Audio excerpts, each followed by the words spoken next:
to jakby komunikat dla polityków, przestańcie włączać nas w rzeczy, na które my nie mamy wpływu, ale zajmijcie się tymi rzeczami, które spowodują, że nam będzie się żyło lepiej. Idźmy dalej.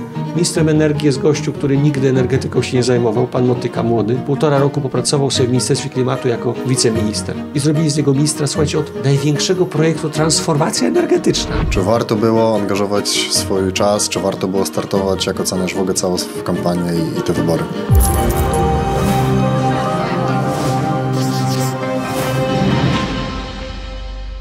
Dzień dobry. Witam na kanale Prawowładni. Ja nazywam się Marcin Ostaszewski. Witajcie, Sebastian Ikulewicz. Dzisiaj naszym i Państwa gościem jest dr Artur Bartoszewicz. Dzień dobry, witam. Dzień dobry, witam Państwa bardzo serdecznie, dziękuję za zaproszenie. Artur... Trzeci raz chyba.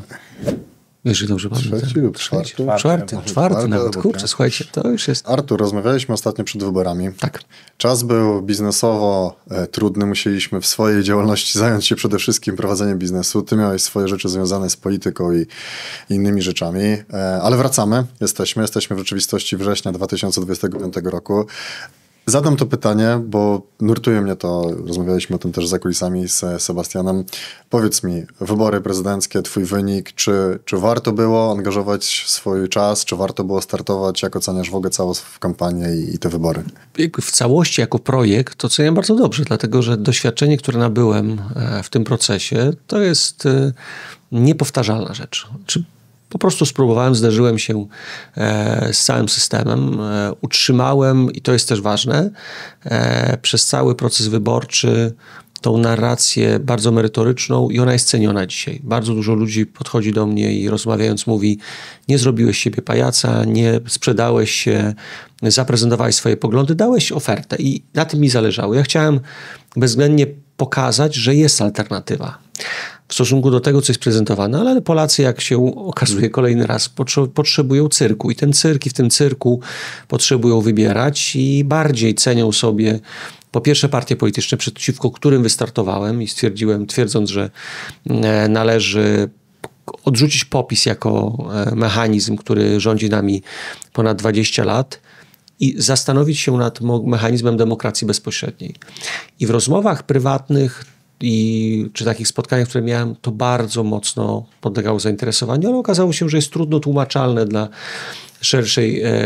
szerszego społeczeństwa, szerszej populacji, a co najgorsze, cała koncepcja kampanii upadła tak naprawdę wówczas, kiedy zostałem zablokowany zarówno w mediach tych tradycyjnych, czyli telewizja, radio, zero relacji, łącznie z sytuacją, w której robiłem konferencje prasowe i po prostu na zaproszenie nikt nie przychodził. Znaczy, kandydat, do którego próbowano stwierdzić, że go nie ma fizycznie. Anihilacja totalna. No i coś, co najbardziej zaszokowało, to jest internet, w którym przed wyborami uzyskiwałem 400, 600, 800 milion wyświetleń na różnych kanałach, a potem nagle się okazało, że wszystko jest zablokowane i nie jestem w stanie wyjść 20 000. Przez to ludzie zaczęli pytać się mnie, czy w ogóle kampanię prowadzę.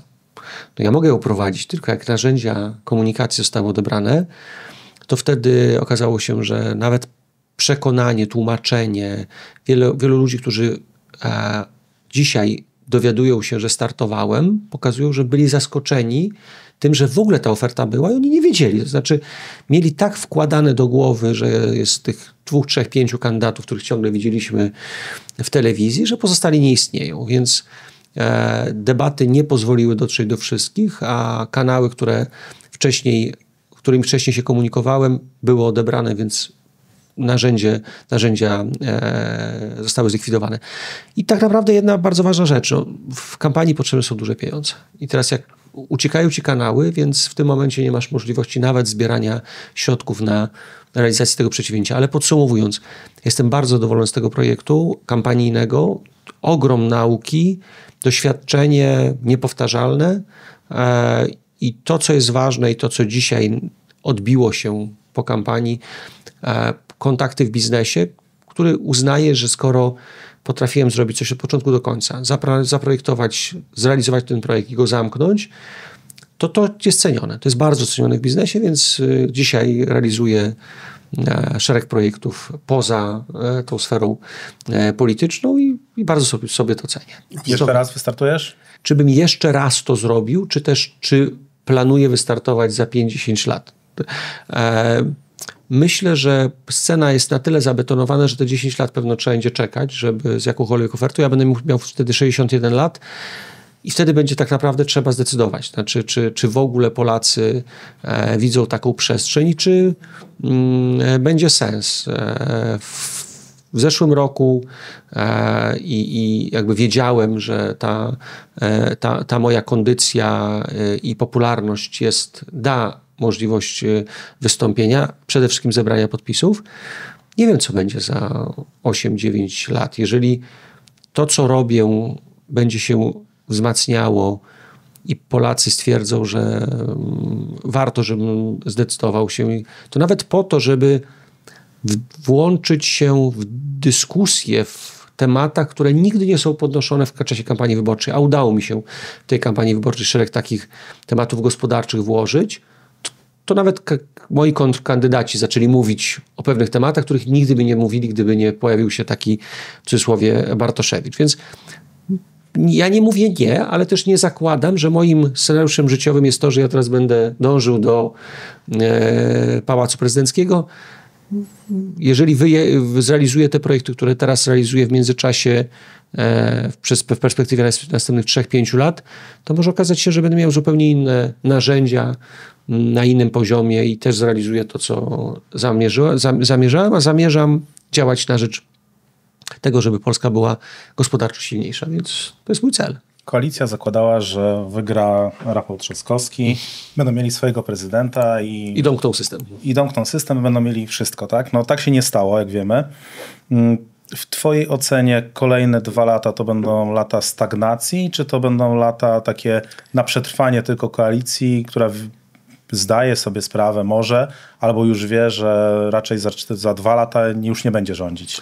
To jest czas na okopanie się. Znaczy próba przebudowy tam, gdzie mogą, tych rozwiązań na poziomie państwa, gdzie będą mogli próbować się okopać i przetrzymać nawet, tak jak po części PiS też to zrobił przed oddaniem władzy w wielu strukturach w państwie, zabezpieczył swoje interesy od NBP-u poprzez Najwyższą Izbę Kontroli, poprzez Sąd Najwyższy, czy jakby pewne instrumenty w państwie były budowane, czy też były zajmowane przez określone osoby i myślę, że będą bardzo pracowali nad tym, żeby poskracać kadencje różne, żeby pytanie oczywiście nie mają narzędzia w postaci prezydenta, więc nie mają narzędzi ustawowych. Ja niedawno u siebie w Narodowym Centrum Badań i Rozwoju miałem prezentowaną założenie ustawy nawet do NCBR-u, które wyraźnie wskazują, że jest chęć, żeby rozwiązać obecną Radę i żeby wsadzić na kadencję 2- czy 4-letnią po prostu swoich ludzi ze wskazania. Tak jest fizycznie to prezentowane. Czyli oni będą próbowali zabezpieczyć swoje interesy w różnych instytucjach. No, zobaczcie, powołują szefa NIK-u. Będzie w tym chyba okresie też KNF robiony. Więc 3 lata do NBP-u, więc NBP nie będzie chwycony przez nich, będzie przez nową koalicję najprawdopodobniej, chyba że Trybunał i to przyspieszą i będą próbowali profesora Glapińskiego zdjąć z tej funkcji, co w moim przekonaniu przy większym prawdopodobieństwie, że przegrają, będą tego typu rzeczy realizować, bo to jest jakieś narzędzie, na którym będą chcieli usiąść. Więc merytorycznie z punktu widzenia gospodarki, społeczeństwa będzie stagnacja totalna, jest zainteresowanie tylko tym, jak zablokować poszczególne instytucje, które mogą mieć wachlarz oferty na miejsca pracy, bo politycy celują tylko i wyłącznie w przeżycie i zablokowanie konkurencji, czyli zdobycie takich narzędzi, w których będzie można sypać piach. To 2 strony robią to wzajemnie cały czas. Czy wybór Karola Nawrockiego to już taki jawny skręt polityczny w Polsce w prawo i czy ten poparcie, powiedzmy sobie szczerze, na głosów wyborców Konfederacji pokaże nam w przyszłości rząd w 2027 roku stricte prawicowy, czy wygra PiS, czy będzie to koalicja z Konfederacją? Jak uważasz? Znaczy, ja uważam, że to, że się zaczyna być skręt w prawo i to, że Konfederacja się wzmocniła, to jest raczej wynik tego, co w Europie się dzieje i decyzji, której Merkel i von der Leyen przede wszystkim kwestiami paktu migracyjnego i Zielonego Ładu doprowadziła do zmęczenia społeczeństwa i rzeczywiście pojawiła się przestrzeń dla Konfederacji. Teraz przyspiesza ten proces Donald Trump.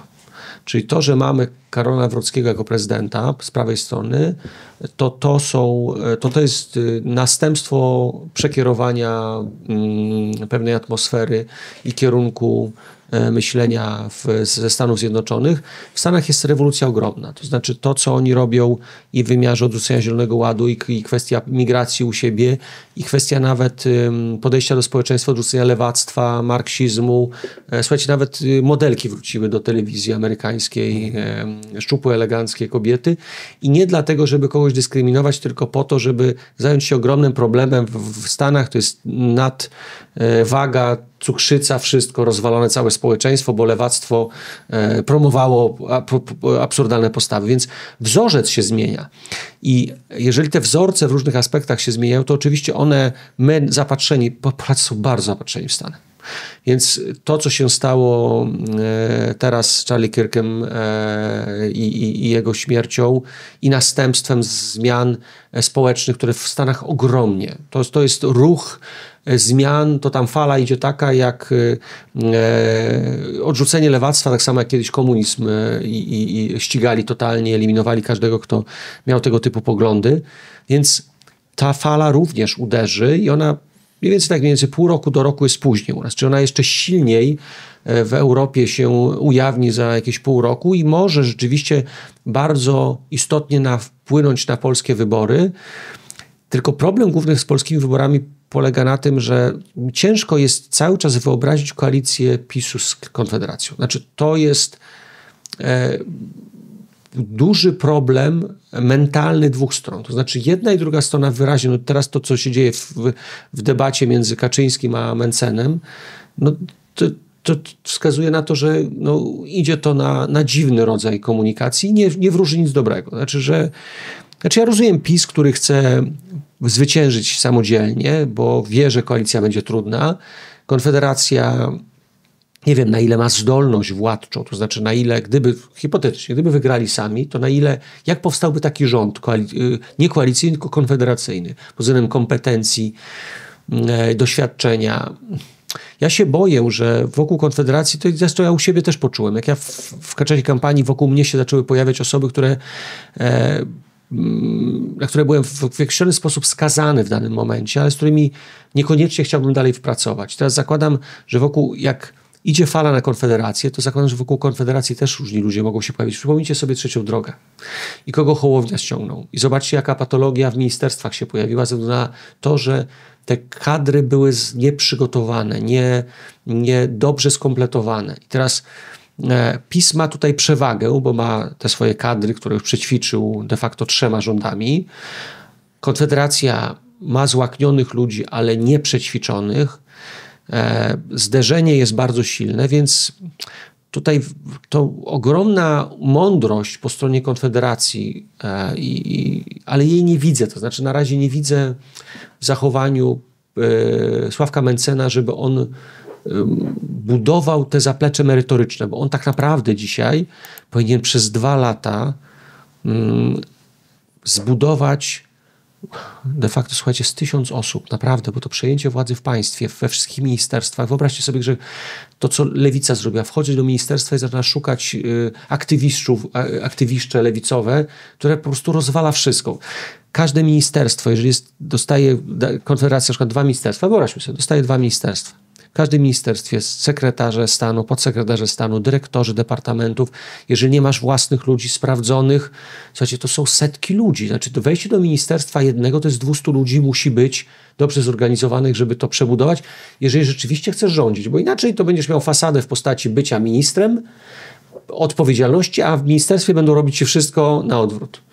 Więc jeżeli ministerstw będzie, załóżmy, 10-15 ministerstw, ja mam nadzieję, że będzie mniejszy rząd, to zobaczcie, to jest naprawdę, jeżeli pół na pół wejdą, to nawet 1000 może się okazać, że to jest za mało ludzi, żeby opanować sytuację i nie zapłacić szybko za taki brak doświadczenia i naiwność. Że człowiekowi się wydaje, chce dobrze i dostanie lanie totalne przez machinę urzędniczą, która po prostu stanie przeciwko tobie i nie będzie to wyglądało tak, jak się wydawało. Tym bardziej, że jeszcze trzeba wziąć pod uwagę, że Konfederacja ma to liberalne podejście, a zobaczcie, PiS jest socjalistyczną partią. Znaczy to jest socjal, to jest to ugrupowanie, które raczej nie będzie decydowało się i chciało pójść w kierunku tych liberalnych rozwiązań. No i teraz jak połączyć wodę z ogniem? To jest... Ja wiem, że są po prawej stronie, tylko sama prawicowość w moim przekonaniu może nie wystarczyć, bo pamiętacie, był taki układ Unia Wolności z AWS-em, jakby przeciwko SLD. A potem ta Unia Wolności poszła i tworzyła Koalicję Obywatelską, dzisiaj jest de facto po drugiej stronie, tak? A z AWS-u powstało i Porozumienie Centrum i SKL. SKL znowu się podzieliło też na część Platformy, część PiS-u. Tutaj ta koalicja może być bardzo gorąca i taka niestabilna. Znaczy ona dzisiaj, 2 lata, ona dzisiaj już tak naprawdę, gdyby była rzeczywista chęć zawierania, to już dzisiaj zespoły robocze między 2 ugrupowaniami powinny siadać i pracować i zastanawiać się nad kadrami, które dadzą pewność, że koalicja nie będzie trwała 4 lata, tylko na przykład jest to cykl 8-letni, bo tylko wtedy da się coś zrobić. Znaczy, jeżeli znowu coś wejdzie na 4 lata albo jeszcze skrócą wyborami coś, no to już w ogóle tragedia. Znaczy będziemy mieli przerzucanie prawa do rządzenia na jedną lub drugą stronę, a obecnie rządzący zrobią wszystko, żeby skłócić towarzystwo po prawej stronie, no bo jest to w ich interesie. Byliśmy, Artur, razem spotkaliśmy się na Forum Ekonomicznym w Karpaczu. Przeprowadziliśmy wiele rozmów, też już poza panelami, tak, wieczornych, które tak w mojej cenie chyba były najbardziej, można powiedzieć, owocne, tak. Natomiast mi się nasunęła taka myśl po tych spotkaniach, po tych rozmowach, jakby dająca szansę właśnie Konfederacji, bo jakby z tych wszystkich rozmów wyszło to, że no może to zabrzmi dosyć twardo, tak, że elektorat PiS-u no niestety już krótko mówiąc odchodzi, tak. Natomiast elektorat, który wchodzi na rynek polityczny, czyli ci 18-latkowie, 19-20-latkowie, oni się nie utożsamiają z PiS-em, tylko bardziej utożsamiają się z młodym Sławkiem Mencenem i z jego jakby przekonaniami, tak, z jego ideami, niż krótko mówiąc z babcią w berecie, czy... Ja to wszystko kupuję, tylko zobacz, podejmujesz rząd w określonych warunkach społeczno-gospodarczych. Spodziewam się, że do wyborów dług będzie na poziomie ponad 4 bilionów. Deficyt oni utrzymają na poziomie około 300 miliardów co roku. Wyjście z tej koszty obsługi długu będą na poziomie 100-120 miliardów. I teraz wyobraź sobie, wchodzi Konfederacja i musi zacząć ciąć. No bo szukać. Albo ma sposób na to, a ja nie słyszę dyskusji w tym zakresie, żeby wzrost gospodarczy był na poziomie 10%. Jak mówię, że trzeba zrobić gospodarkę opartą na sztucznej inteligencji, ruszyć w technologię i przygotować programy rozwojowe i je prezentowałem w czasie wyborów jako kandydat, to nie było chętnych do rozmowy. Jeżeli rzeczywiście Konfederacja chce nie być rozwalona po pół roku przez rozgoryczenie ludzi, którzy, to nieważne kto będzie winny, obiecywaliście, nic nie zrobiliście. To jeszcze raz powtarzam już dzisiaj, Sławek Mencen powinien korzystać z możliwości i czasu, żeby zrobić grupę ludzi, którzy zaprojektują państwo na nowo. I wtedy byłaby jakakolwiek szansa nawet w kategoriach bezpieczeństwa tej partii. Bo sami wiecie, że emocje przypływają, odpływają. Ja się obawiam, że przed wyborami jeszcze powstaną partie i po prawej i po lewej stronie będą tworzone, liberalne, bo zobaczcie, dla mnie ostatnia taka wypowiedź Balcerowicza, który skrytykował bardzo ostro ministra Domańskiego. To jest ten sam case, który doprowadził kilka lat wcześniej do uruchomienia Nowoczesnej, która też, Nowoczesna, pamiętacie, jako partia wychodziła i Petru wychodził skrajnie przeciwko Tuskowi i rządowi Platformy.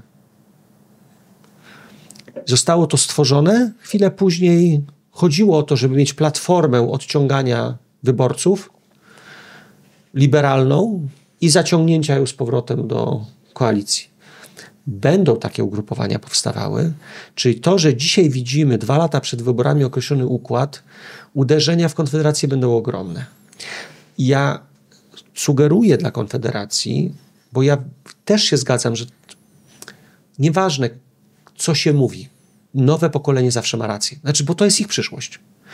I wiadomo, że i PiS będzie zabiegał o te nowe pokolenie i czymś będzie chciał je kupić i Konfederacja bazując na nim, tylko Konfederacja nie jest jednolitym tworem. No, zobaczcie, oddzielenie się Brauna i wygenerowanie nowego ugrupowania z określonymi poglądami, to mało liberalnymi, bardziej takimi narodowo-katolickimi, to też pokazuje, że ta scena będzie jeszcze przemodelowywana, ale jeżeli Sławek Mencen ma chęć realnie reformowania państwa, to słuchajcie, to dzisiaj już to powinno być robione. Znaczy to dzisiaj ludzie powinni być zbierani, projekty ustaw przygotowywane, model, który pokaże, jak w warunkach bardzo trudnych, zobaczcie, będzie przygłosowana nowa perspektywa finansowa od roku 2028 w regułach Komisji Europejskiej. Będzie trzeba spłacać KPO, to będzie koszt dodatkowy, a nie będzie już tych środków z wydatkowania. Perspektywa finansowa ta po 2028 będzie obciążała nas politykami horyzontalnymi i sektorowymi, z którymi najprawdopodobniej Konfederacja nie będzie się zgadzać. To znaczy co? Wychodzimy i mówimy polexit i to będzie ciągnęło prawdopodobnie kampanię wyborczą, ale jak nie spauperyzować ludzi po dojściu do władzy? Jak spowodować, że ludzie poczują, że było sens zmieniać władzę? To jest, dlatego w wielu kanałach mówię, że mam ogromne obawy, że nie ma rozumienia państwa w tych kategoriach, o których mówię.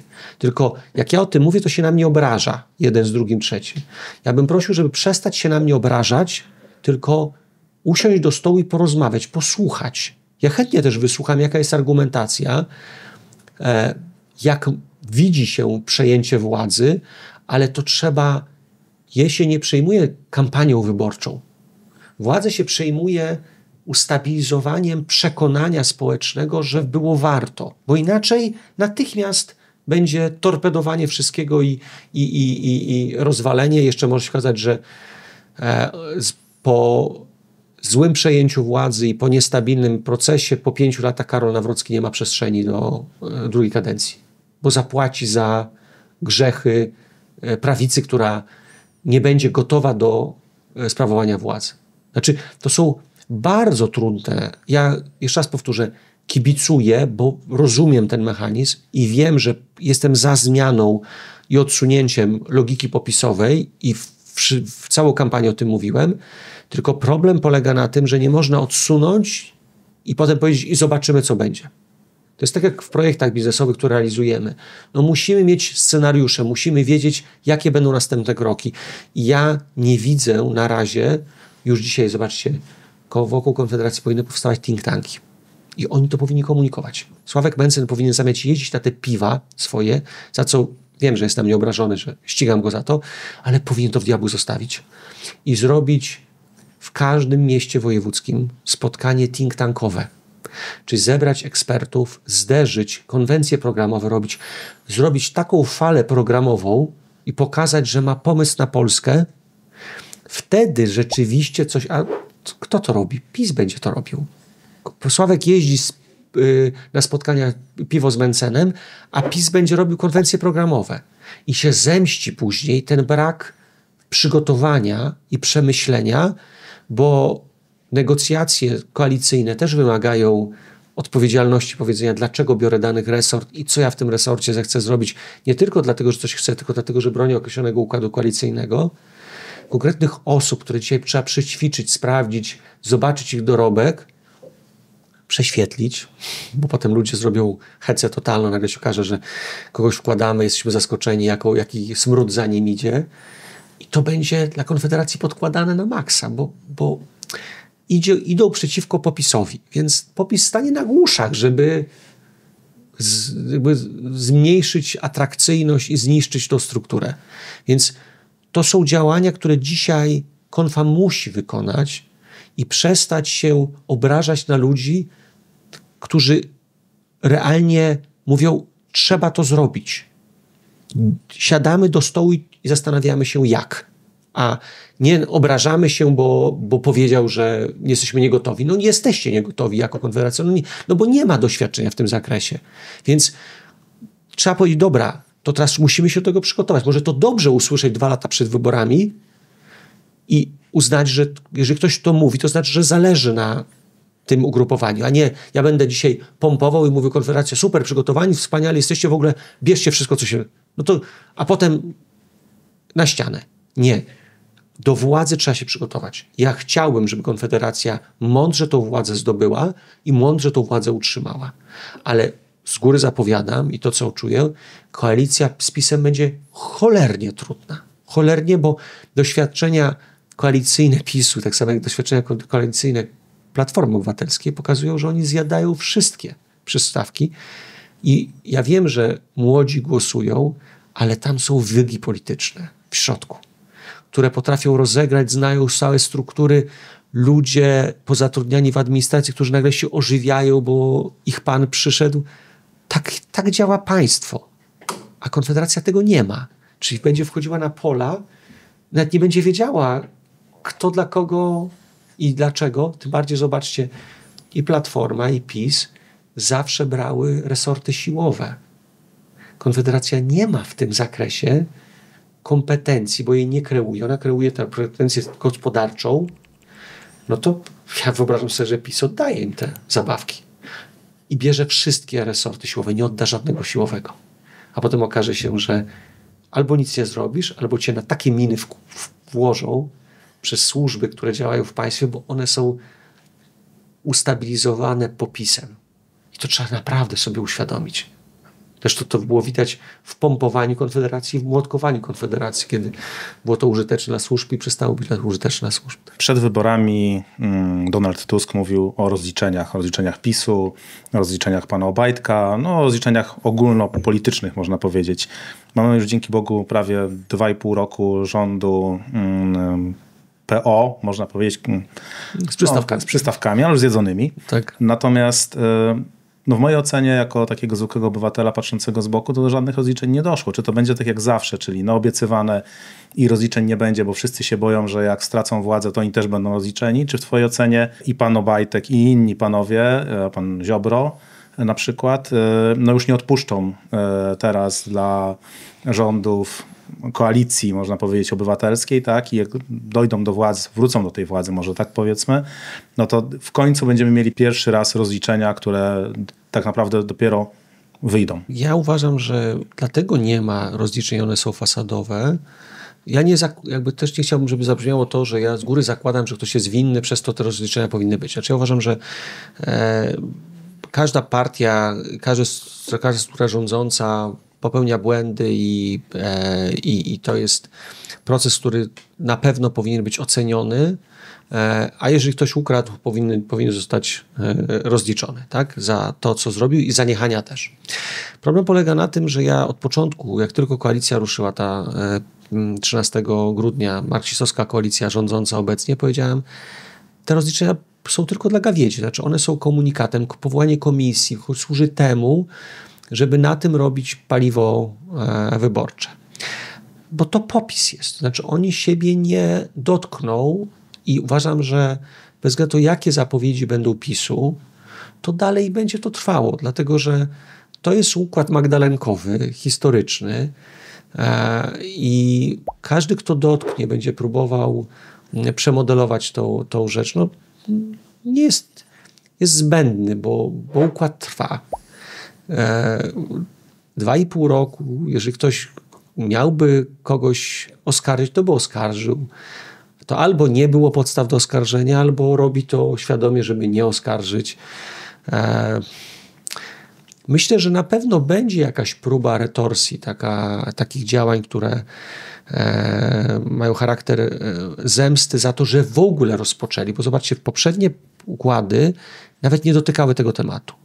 A ci zaczęli próbować komunikować rozliczenie i prezentować ludzi z PiS-u czy środowiska prawicowego jako przestępców. Więc myślę, że druga strona zrobi to samo. Znaczy, że będzie próbowała komunikować. Nie wiem, czy ostatecznie skończy się to tym, że kogokolwiek, bo ostatecznie może tak być, że znowu politycznie zostanie tylko to wykorzystane, a może jednego, dwóch, tak jak po stronie PiS-u gdzieś tam ktoś będzie musiał uciekać za granicę i tak dalej. Takie afery naprawdę ostre zostaną tutaj wykorzystane, ale każda aferalność w polskiej polityce jest traktowana właśnie jako paliwo wyborcze. Ono nie jest traktowane jako próba rzetelnego wyczyszczenia państwa z patologii, tylko taka próba zagrania na tym, uzyskania własnych korzyści. Więc jakieś pewno komisje śledcze też będą powołane. Ten cyrk taki będzie robiony. To jest pytanie, jak w tym się Konfederacja odnajdzie. Wracając do Konfederacji. No bo ona nie rządziła jeszcze, ale też wie, że jak będzie rządzić, no to potem przestanie rządzić. To są takie zachowania, które mają charakter chronienia siebie przez to, że ja ciebie nie będę atakował, to może ty mnie też nie zaatakujesz, ale Konfederacja jest poza układem popisowym, poza Magdalenką, więc jeżeli ma ktoś zapłacić w przyszłości, to oni będą płacić za to, że będzie na nich wszystko wrzucane. Tak samo jak dzisiaj, zobaczcie, Hołownia, jego otoczenie będzie płaciło, PSL już mniej. Zobaczcie, cały czas się próbuje pokazać, że PSL jest nie do ruszenia, pomimo tej koalicyjności w ramach trzeciej drogi. To jest trudne pytanie w kontekście, co poszczególne ośrodki zrobią. Ja wolałbym, żeby prokuratura i sądy zajmowała się, a nie politycy, rozliczaniem przestępstw, a politycy przyszli z ofertą dla państwa i dla obywateli, jak spowodować, żebyśmy byli bogaci, bo tylko o to tak naprawdę chodzi. Bo jak będziemy bogaci, to będziemy bezpieczni, będzie wszystko inne poukładane. Więc ja nie wiem, ja wiem, że dla gawiedzi coś się robi, ale nie wiem tak naprawdę, czy my w domach siedząc zastanawiamy się, czy to jest nam istotne, czy ktoś pójdzie do więzienia, czy nie. Przestańcie włączać nas w rzeczy, na które my nie mamy wpływu, ale zajmijcie się, i to jakby komunikat do polityków, tymi rzeczami, które spowodują, że nam będzie się żyło lepiej. A mi z tego, że zrobicie komisję śledczą, czy też posadzicie jednego, drugiego, nie robi się lepiej. Jakaś tam chwilowa satysfakcja, że złapali złodzieja, ale nie powoduje to, że rachunki są niższe, bądź też mam większą zdolność do spełnienia swoich oczekiwań i zabezpieczenia swojej rodziny. Na spotkaniu w Karpaczu już nie chciałbym mówić, kto to powiedział, natomiast padła taka koncepcja, idea, że zapisu kradli, ale też dawali. Natomiast za PO nie kradną, bo nie potrafią i nie dają. Czy jak się do tego odniesiesz? Słyszałem tego typu oceny, że rzeczywiście ta gospodarka była rozbuchana i rzeczywiście prowadziło się ten biznes i przedsiębiorcy, też przypominam sobie ten Karpacz 2 lata wcześniej, kiedy przedsiębiorcy czekali na zmianę i twierdzili, że ten PiS jest zły, a dzisiaj jak przyjeżdża się do Karpacza, to nagle się okazuje, że ten PiS to całkiem nie był taki zły, bo można było zarabiać i to funkcjonowało, a ta Platforma wszystko dusi i jakby niszczy i nie ma gospodarki takiej, jakbyśmy chcieli. Ja nie wiem, znaczy nie chciałbym wchodzić w tą narrację, bo ona ma bardziej charakter dowcipu i takiego potwierdzania, że chyba głupio ludzie zrobili, że wybrali tych, którzy pomimo zapowiadania nie realizują tego, o czym mówili, czyli wzmocnienia gospodarczego.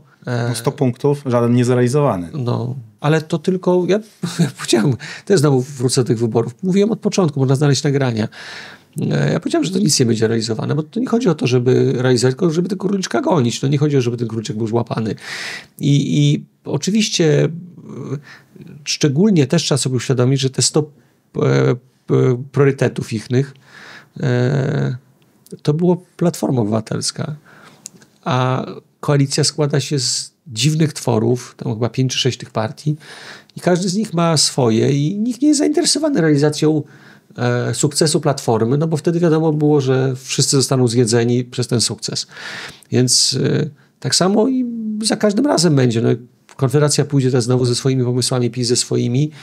Zrobią koalicję, okaże się, że połowy rzeczy po prostu nie da się zrealizować, bo one są sprzeczne, bo komunikowane z innymi elektoratami. Konfederacja będzie krzyczała to, co zawsze, niskie, proste podatki, a z drugiej strony no to co zrobić, tak?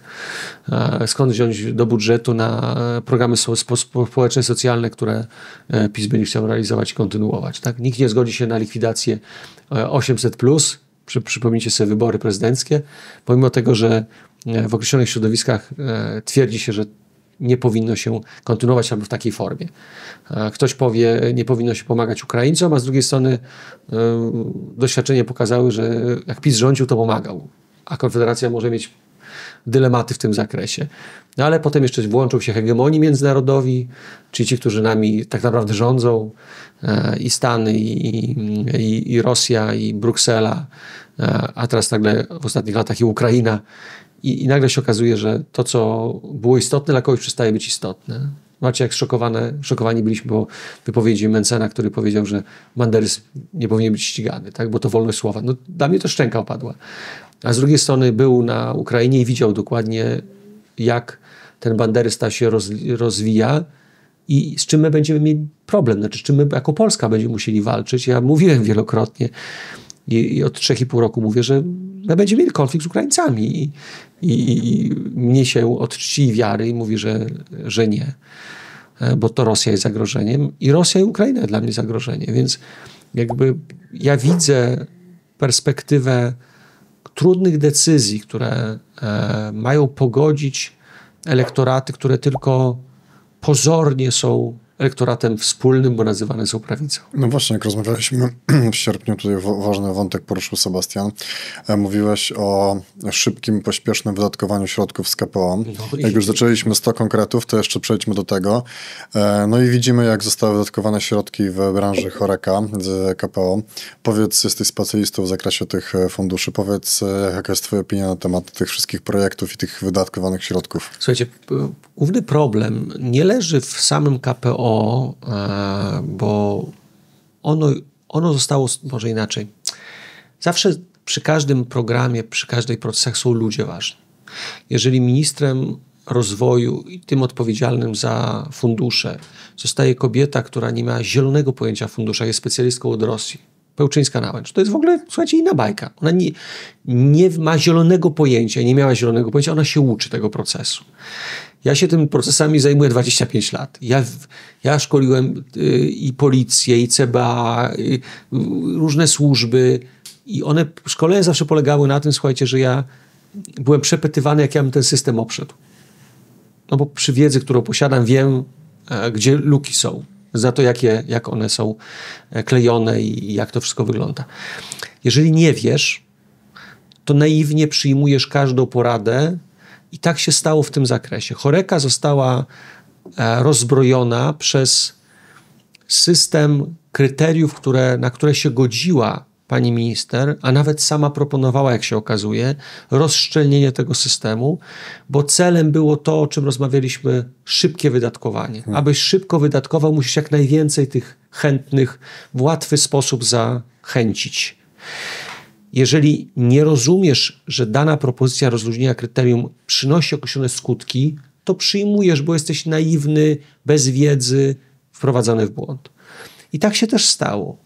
Więc krzyki dzisiaj, że KPO jest złe, KPO od początku było złe. Ja mówiłem, nie brać tych pieniędzy, bo dług, ale jak już brać, to brać na programy strategiczne i nawet zaproponowałem takie rozwiązanie w 2021 roku.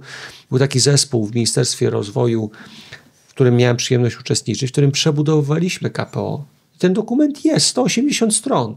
I cóż z tego? Nikt go nie chciał czytać. Premier teoretycznie zamówił ten dokument i nie zostały wdrożone zmiany. Ja mówiłem, nie róbcie helikoptera, zróbmy kanały, w których przekażemy środki, podzielimy na 9 priorytetów i będziemy walić w rzeczy naprawdę istotne, a nie rozdawać na prawo, na lewo. No bo skoro ma być to długiem, to znaczy, że ja muszę zrealizować coś, co przyniesie mi horrendalne skoki. Więc mówiłem i o AI-u, mówiłem o cyberbezpieczeństwie, o różnych rozwiązaniach, które by spowodowały rzeczywiste wyniki. No ale cóż z tego?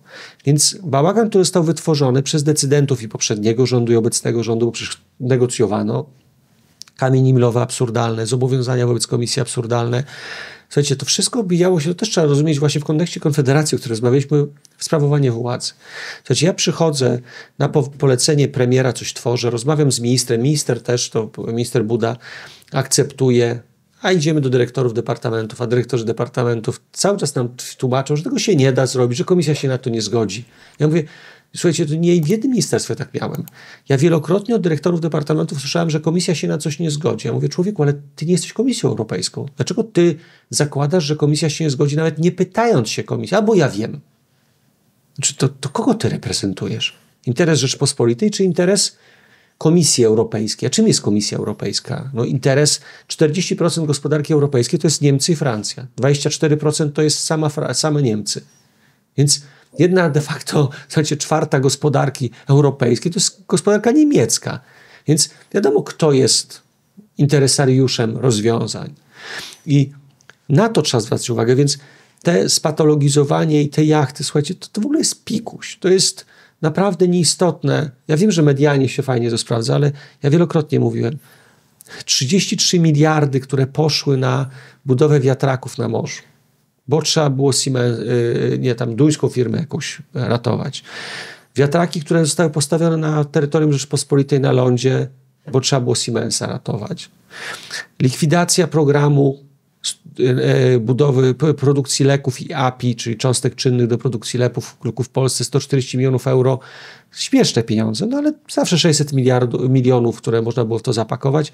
Likwidacja tego programu, bo lewactwo powiedziało, że będziemy kupować samochody elektryczne. I dopłaty do samochodów elektrycznych, których nie produkujemy, czyli de facto zasilamy gospodarki zewnętrzne. I to jest patologia, że większość rzeczy, które się wydarzają, jak ktoś słucha to, co mówię, ja jak wróżka jestem. Ja powiedziałem, że ja ministerstwo wróżki mogę zrobić. Ja mogę powiedzieć, co się dalej będzie działo. Bo mówiłem, jak tworzone było KPO, co z tym będzie.